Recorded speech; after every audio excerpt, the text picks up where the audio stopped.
እያሱ አበራ ይመር እባላለሁ። የአማራ ፋኖ ህዝባዊ ድርጅት ምክትል የፖለቲካ መምሪያና አፋሕድ ወሎ-ቤት አማራ ጠቅላይ ግዛት እዝ የፖለቲካ ዘርፍ ኃላፊ ነኝ። እንግዲህ ስለ አማራ ፋኖ ህዝባዊ ድርጅት በተለያየ ሚዲያዎች በተለያየ ማህበራዊ ገጾች ሲነገር እንደነበረ ሁላችንም የምናውቀው ነው። የህዝብ ትግል ተሸክሞ የአማራን ህዝብ ጥያቄ አንግቦ እያታገለ የነበረ ድርጅት ነው። ከአጭር ጊዜ በኋላ አቅጣጫዎቹን እየቀየረ የመጣበት ሁኔታ አለ። በትግሉ ሜዳ ላይ ማለት ነው። አቅጣጫዎች እየተቀየሩ የመጡበት ሁኔታ ነው ያለው። ዋናው ነገር ግን አፋሕድ ወይም የአማራ ፋኖ ህዝባዊ ድርጅት ለሰላም ካለው ፍላጎት አንጻር የህዝብን ጥያቄ ምንድነው ያለው ጥያቄ ህዝቡስ ምንድነው የሚፈልገው የሚለውን ግንዛቤ ውስጥ በመክተት የተለያዩ የሰላም አማራጮችን ሲጠቀም ነበር ማለት ነው። ከነዚህም መካከል አንዱ በዓለም አቀፍ ተቋማት ጥሩ ግንኙነትን በመፍጠር ድርጅታዊ እንቅስቃሴዎችን በማድረግ ሁሉም የስራ አስፈጻሚዎች፣ የኮር አመራሮች በመግባባት ህዝባችን ከዚህ በላይ ጦርነት መሸከም እንደሌለበትና ሌሎች ኢትዮጵያን ለአደጋ የሚጋብዝ እንደ ሀገር ሉዓላዊነቷን የሚያፈርስ ብሔራዊ ጥቅሟን የሚክድ እና የሚጎዳ እና ሌላ የአማራንም የኢትዮጵያንም ህዝብ ጥላቻ ውስጥ በሚከቱ አሰራሮች ያለባቸው ኃይሎች ወደዚህ ወደ ትግሉ እጃቸውን ያስገቡበት ሁኔታ ሲሆን ጠንከር ያለ ውሳኔዎችን ለመወሰን ችሏል ማለት ነው። ይህም ውሳኔ ምንድነው? የሰላም አማራጭን ማምጣት አለብን የሚለውን ትልቅ ምርጫ አድርጓል ማለት ነው። ለዚህም ለዓለም አቀፍ ተቋማት በተለያየ መንገድ እውቅናን በመፍጠር ግንኙነቶችን በማድረግ በተወካዮቻቸው አማካኝነት ወደ ሰላማዊ ንግግር በመምጣት የአማራን ህዝብ ጥያቄ የተነሳንበትን ጥያቄ ምላሽ ከሚመለከተው አካል ጋር በመሆን ምላሽ መስጠት አለብን በሚል ሀገራዊ አንድነትን በጠበቀ መንገድ ሌሎችን ብሔሮች በማክበር እና አንድ በመሆን ጭምር ፍትሐዊ ጥያቄዎች እኩልነት ባለበት መንገድ ለሁሉም ነጻነት ባሰፈነ መንገድ መቀጠል አለብን በሚል አንድነት እንዲመጣ በማድረግ ወደ ሰላም አማራጮችን በመደራደር ከአማራ ብሔራዊ ክልላዊ መንግስት ጋር በመደራደር ወደ ሰላም መንገድ መጥቷል ማለት ነው። እንደሚታወቀው የአማራ ፋኖ ትግል ወጥ ያልነበረ በድርጅት ያልታቀፈ መርህ ያልነበረው አሰራሮች ነበሩ። እነሱን ግን በማስተካከልም ጭምር ወደ አንድ እንዲመጣ መመሪያዎች እንዲኖሩት፣ ህግና ደንብ እንዲኖሩት፣ ተጠያቂነት እንዲኖር እንዲሁም ደግሞ አላማ ኑሮት ሀገራዊ ቅቡልነት እንዲኖረው ለማድረግ ብዙ ስራዎች ተሰርተዋል። በተለይ የህወሓት፣ የሻዕቢያ ሌሎችም ከህዳሴው ግድቡ ጋራም በተገናኘ ጥላቻ ያለባቸው ኃይሎች ወደዚህ ትግል በመግባት የአማራን ህዝብ የጦር ለረጅም ጊዜ የጦር ሜዳ እንዲሆን በማድረግ ህዝቡ ፍትሐዊ ጥያቄዎችን እንዳይጠይቅ፣ ልማት እንዳይለማ፣ ወደ ተፈለገበት ደረጃ ላይ እንዳይደርስ ለማድረግ ብዙ ስራ እየተሰራበት ቆይቷል። ስለዚህ የአማራ ፋኖ ህዝባዊ ድርጅት የወሰነው ውሳኔ ትክክለኛ ውሳኔ ነው። እሱ ምንድነው? ህዝቡን ወደ አደጋ ውስጥ የሚከት ሲሆን ሀገርን ወደ ማፍረስ ደረጃ ላይ ሲደርስ ኖ ይሄ ለሀገር አይጠቅምም በማለት ወደ መነጋገር መግባት አለብን። የትኛውንም ጥያቄ ካለም በጠረጴዛ ዙሪያ ተነጋግሮ ውይይት አድርጎ ለህዝባችን የሚበጀውን ምላሽ ማስጠት አለብን በሚል ከድርጅት ሊቀመንበሩ ጀምሮ ሁሉም ስራ አስፈጻሚዎች የድርጅቱ ወይም የአማራ ፋኖ ህዝባዊ ድርጅት እውቅና በመስጠት ከዛሬ አመት 2017 ከጥቅምት ወር ጀምሮ ወደ ንግግር እና መሰረታዊ ጥያቄዎቻችን ምንድናቸው የሚለውን በመነጋገር የጋራ ከማድረግ አኳያ በሚመለከታቸውና ተወካዮችን በመስጠት ጥር ወር አካባቢው ላይ 2017 ማለት ነው የዓለም አቀፍ ተቋማት ወደኛ ቀጠና በመምጣት ንግግር በማድረግ እውቅና የተሰጠበት ሁኔታ ነው ያለው።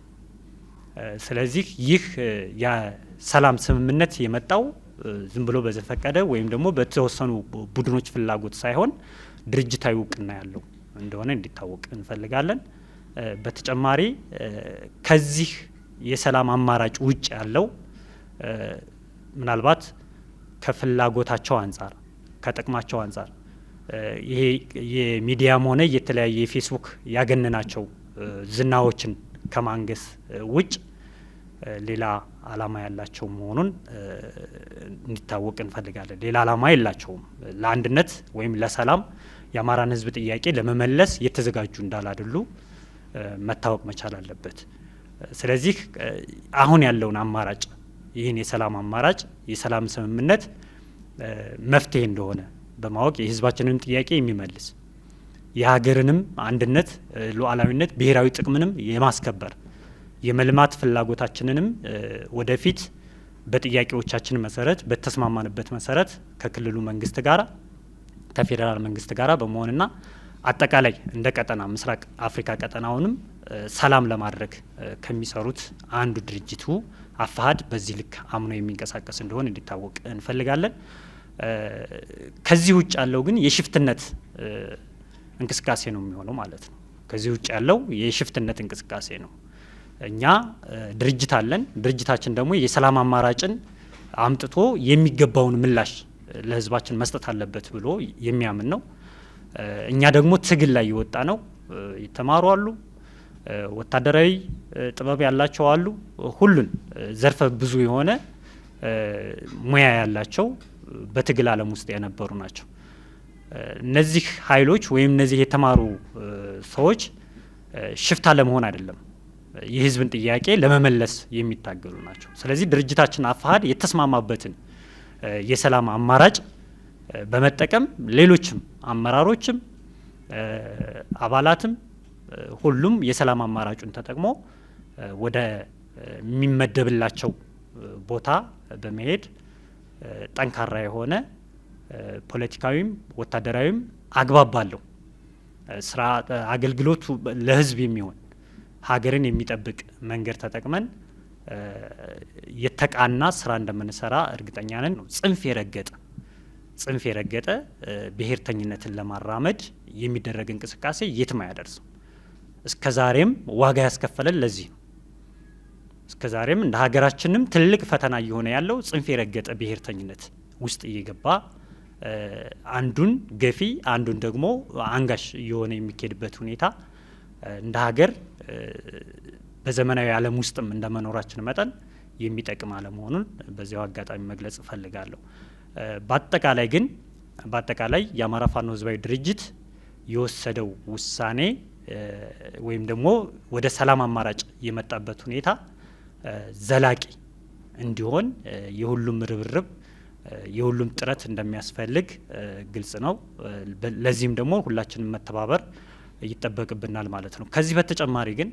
ከዚህ በተጨማሪ የሰላም ስምምነቱ ምንም ፋይዳ ሊያመጣ ይችላል የሚለውን ወደፊት የሚገለጹ እንደሆነና ሰራዊቱም የአማራ ፋኖ ህዝባዊ ድርጅት የሚመራው ሰራዊትም ህዝባችንም ጭምር የሚፈልገውን ውሳኔ ስለሆነ የተወሰነው ወቅቱንም የጠበቀ እንደሆነ በመረዳት ሁላችንም ለዚህ ቀና የሆነ የሰላም አማራጭ የሰላም በር ሁሉንም መንገድ መጠቀም እንዳለብንና ሁላችንም ጥረት እንድናደርግ በዚሁ አጋጣሚ መልእክቴን ማስተላለፍ እፈልጋለሁ። በተጨማሪ ሌሎችም አደረጃጀቶች አሉ። በአማራ ፋኖ ህዝባዊ ድርጅት ውጭ ያሉ አንዳንድ አደረጃጀቶች ይኖራሉ። ይህ አደረጃጀት በተናጠል የሚሄድ ነው። በተናጠል የሚሄድ የአማራን ህዝብ እሴት ያልጠበቀ ባህሉን ያልጠበቀ ጥያቄውንም ያላነገበ እንደሆነ ሊታወቅ ይገባዋል። ይህ ተልእኮ ከማን እንደሆነም ቅድም በመግቢያ እንደተናገርኩት አማራን ብቻም ሳይሆን እንደ ሀገርም ለማፍረስ እና ብሔራዊ ጥቅምንም ለመክዳት ህዝብን ለመክዳት የሚደረግ የሌሎች ተልእኮ እንደሆነ በመረዳት እነዚህንም በተለያየ መንገድ ወደ ሰላም አማራጩ እንዲገቡ ጥረት መደረግ መቻል አለበት ማለት ነው። ከዚህ በተጨማሪ ሁላችንም ልንረዳው የሚገባው የህዝባችንን ጥያቄ አለ። ያን የህዝብ ጥያቄ ደግሞ ከሚመለከተው ጋር በመሆን ከመንግስት ጋር በመሆን ለመፍታት ዝግጁ ሆነን ጥረት ማድረግ እንዳለብን እንዲታወቅ እንፈልጋለን። በተጨማሪም መንግስትም በዚህ ልክ እንደሚሰራ የተግባባንበት ሁኔታ እንደሆነ ግልጽ ነው ማለት ነው። ግርማ እጅጋየሁ እባላለሁ። የወሎ ቤተ አማራ ጠቅላይ ግዛት እዝ የህዝብ አስተዳደርና የማህበራዊ ጉዳዮች ኃላፊ ነኝ፣ ወይም ደግሞ የአፋሕድ የጽህፈት ቤቱ ምክትል። እሺ እንግዲህ አፋሕድ እንደ ድርጅቱ ነው ስራ መስራት ከጀመረ ሰነባብቷል። ለአማራ ትግል ህልውና ሲባል ትግሉን ጀምረን ነበር አንዱንም ማለት ነው።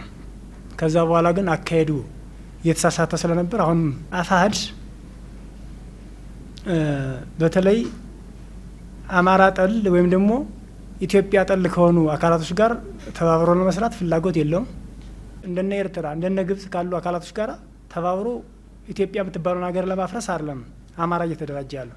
አማራ እንደ አማራ ቆሞ ምናልባት ኢትዮጵያ የምትባለውን ሀገር ከሌሎች አጋር ወንድሞቻችን ወይም ደግሞ ከሌሎች አጋር ክልሎች ጋር ተባብሮ ኢትዮጵያ የምትባለውን ሀገር ማመስረት እንጂ ብሔርተኛውን ሀገር ለመገንጠል አይደለም የወጣ ነው ሲጀመር ማለት ነው። ስለዚህ አካሄዱ የተሳሳተ መሆኑን ስናረጋግጥና ስናይ አይ ይሄ አካሄድ ትክክል አይደለም ብለን የሰላም ጥሪውን ተቀብለን ወደ ድርድር መተናል ማለት ነው፣ ወይም ደግሞ ወደ ንግግር መተናል። ምክንያቱም 3 አመት ትግሎችን አድርገናል። ይህን 3 አመት ትግል ስናደርግ ለአማራ ትግል ለአማራ ህዝብ አንድ ጠብ የሚል ነገር አልሰራለትም። ምናልባት ሀብት ንብረቶች እንዲወድሙ አድርገናል፣ ሰብል እንዲጠፋ አድርገናል። ሰዎች በሰላማዊ መንገድ ከቦታ ቦታ ተንቀሳቅሰው ስራዎች እንዲሰሩ ማድረግ አልቻልንም። ያማት የሰላም እጦት ምክንያቶች ሆነናል። እኛ ለሰላም ወይም ደግሞ ሰላም እንዲኖር ሰላም እንዲመጣ ምክንያት እንሆናለን ብለን ወጣን። ግን የሰላም እጦት ምክንያቶች ሆነ ስንንቀሳቀስ ቆይተናል ማለት ነው። ይህ ደግሞ አዋጭ ካልሆነ እኔ የወጣሁት የአማራ ህዝብን ነጻ አወጣለሁ ብዬ ነው። እኔ ሙቼ የሚኖሩ ሰዎች ካሉ ብዬ አስቤ ነው የወጣሁት ያለ። ግን እኔም ሙቼ የሚሞት ማህበረሰብ ካለ ለምን እታገላለሁ? ያ ከሆነ የትግል መስመሩ ወደ ትክክለኛው መስመር መግባት ብቻ አለብን ብለን የክልላችን መንግስት ከኢፌዴሪ መንግስት ጋር ተነጋግሮ ባደረገልን ጥሪ መሰረት ተቀብለን መተን ንግግር እያደረግን ያለ ነው። የመጀመሪያው ፌዝ ፌል አድርጓል። ምን አስበን ነበር? በኃይል ጥያቄያችን ማስመለስ እንችላለን። ከአሁን በፊት ጥያቄዎቻችን አቅርበን ነበር። እነዚያ ያቀረብናቸው ጥያቄዎች መመለስ ስላልቻሉ እስኪ ነፍጥና አንግብና እናንሳና ጫካ ገብተን ጥያቄያችን እናስመልሳለን ብለን ነፍጥ አንግበን ገባን። እነዚህ ጥያቄዎች መመለስ አልቻሉም ወይም ውጤት አላመጣም። አሁን ግን ወደ ሁለተኛው ፌዝ ወይም ደግሞ ወደ ሁለተኛው ስቴፕ ገብተናል፣ በሰላም ለመነጋገር ማለት ነው። ጥያቄዎቻችን በሰላም የሚመለሱ ከሆነ ለምን እንሞታለን? በዚያ ልክ አስበን ነው ወደ ድርድሩ ወይም ደግሞ ወደ ስምምነቱ የመጣ ነው ማለት ነው። ስለዚህ እኛ አማራ እንደ አማራ ሆነን ተደራጅተን እንውጣ ብለን ያሰብንበት ዋና ምክንያታችን አማራ እናድናለን ብለን ነው። አማራ ስትድን በኢትዮጵያ ውስጥ አማራ የምትባላለች አለሳዘሮች ኢትዮጵያ የምትባለው ሀገር አማራ ብቻዋን ቆማ እንደ ኤርትራ ተገንጥላ አንዲት ሀገር ወይም ደግሞ ታላቅ አማራ መመስረት አይደለም የፈለግ ነው። ሌሎች የጠፉ ወንድሞች አሉን። ሌሎች የሰላም እጦት ያለባቸው ክልሎች አሉ። ስለነሱ ነው እኛ የምንወርቀው፣ ስለነሱ ነው የምንሞተው ማለት ነው። ስለዚህ እንደ አጠቃላይ አሁን ላይ እየሄደበት ያለ ፋኖ እየሄደበት ያለ መስመር የተሳሳተ መሆኑን ስናውቅ ወደ ትክክለኛው ትራክ ገብተን መነጋገር አለብን ብለን ነው ወደዚህ የመጣ ነው ማለት ነው። ጦርነት ማድረግ አንፈልግ። አሁን ላይ እየተደረገ ያለ የውክልና ጦርነት ነው። የውክልና ጦርነት ህወሓት ፋሲሊቴት ታደርጋለች፣ ነገሮችን ታሳካለች፣ ታሟላለች። ከዛ በኋላ እኛ እንዋጋለን። የሚጋደለው እርስ በርሱ አማራ ነው የሚሞተው፣ የሚጋደለው ኢትዮጵያ እንሞተው። ግን ነገ ከነገ ወዲያ ከኢትዮጵያ መገንጠል ወይም ደግሞ ኢትዮጵያን ጥለው ራሳቸውን ችለው ሀገር መመስረት የሚፈልጉ አካላቶች እኛን እርስ በርስ እያባሉ መሆኑን ስንረዳና ስናረጋግጥ ወደ ትክክለኛው መስመር መተናል ማለት ነው። ስለዚህ እኔ አሁን በዚህ አጋጣሚ መናገሩም ደግሞ ማለት እንፈልገው ሌሎች ያልገባቸው ያልተረዱ ወንድሞች አሉ ውጭ ላይ ማለት ነው። እነዚህ ያልተረዱ ወይም ደግሞ ያልገባቸው ወንድሞቻችን ከአሁን በኋላ ሊገባቸው ይገባል። ምናልባት በጦርነት ተጀምሮ በጦርነት የሚያልቅ ነገር የለም። ጦርነት የትኛውም ዓለም ላይ ማለት ነው ጦርነት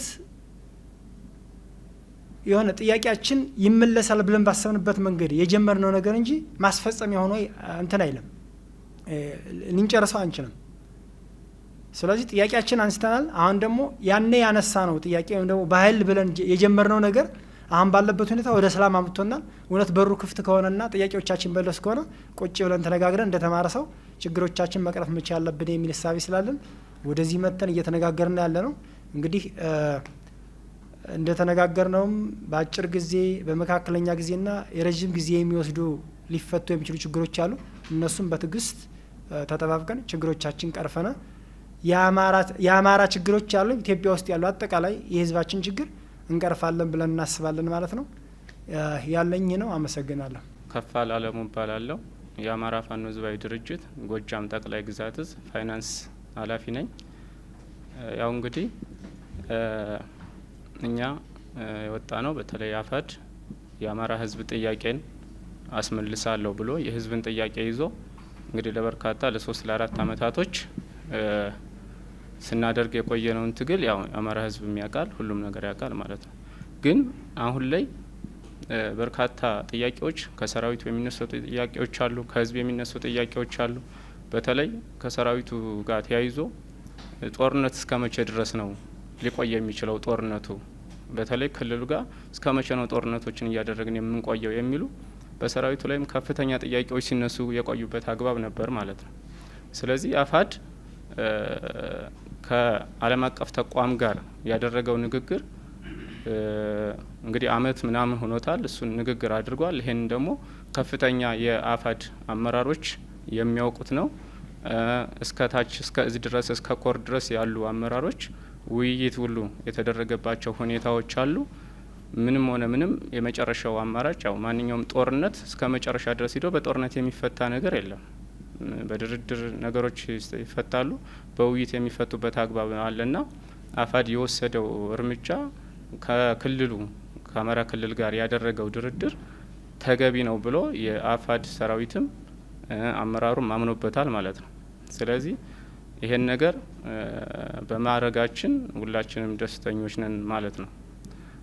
ምናልባት እዚህ ጋር አሁን ከሰራዊቱ የሚነሱም ከአመራሩም የሚነሱ ጥያቄዎች በርካታ ጥያቄዎች አሉ። በተለይ ከጎረቤት ሀገሮች ጋር ከሻቢያ ጋር የሚደረጉ የአጋር እንትኖችን እንደ አፋድ ያለው ሰራዊቱ ሆነ አመራሩ እሱን ነገር አንቀበልም፣ ጥሩ አይደለም።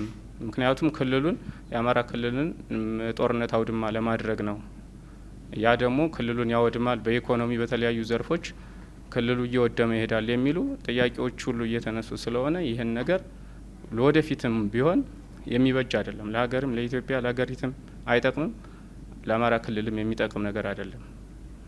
ጦርነት ማብቂያ የለውም። ማብቂያ ወደ ሌለው ጦርነት ውስጥ የምንገባበት አጋጣሚ ይፈጠራል ማለት ነው። ስለዚህ ይሄ የሰላም አማራጭ መደረጉ በጣም ጥሩ ነገር ነው። ውሳኔውም ጥሩ ነገር ነው። ስለዚህ ይህንን የሰላም አማራጭ ተከትሎ በርካታ ችግሮች ይፈታሉ ብለን እናስባለን። ለምሳሌ በዚህ ጦርነት ውስጥ አብዛኛው አማራ ክልል ላይ ተማሪዎች እየተማሩ አይደለም። ይሄ የሰላም ስምምነት ከመጣ በኋላ እንግዲህ ወደፊት ተማሪዎች በሰላም ትምህርታቸውን የሚማሩበት ሂደት ሁሉ ይመጣል ማለት ነው። ጥሩ ነገር ይዞ ይመጣል ማለት ነው። ከአፋድ ውጭም ያሉ የፋኖ አደረጃጀቶች አሉ። በተናጠል በምናምን ያሉ አደረጃጀት አሉ። እነሱም ይህንን የሰላም ስምምነት ተቀብለው ወደ ሰላሙ ስምምነት ገብተው ወደ ተመደበላቸው ቦታ ወደ ካምፕ ሊሆን ይችላል በሚመደብለት ወደፊት በሚሰጠው አቅጣጫ በዛ ልክ ገብተው ወደ ተሰጣቸው ቦታ ላይ ገብተው ስራቸውን እንዲሰሩ ያው ይሄ መልእክታችን ነው። ይህንንም ማድረግ ትክክለኛው ለአማራ ሕዝብ ትክክለኛው መፍትሄ እንደሆነ ሁሉም ማወቅ አለበት የሚለውንም ማሳሰቢያ መናገር እፈልጋለሁ።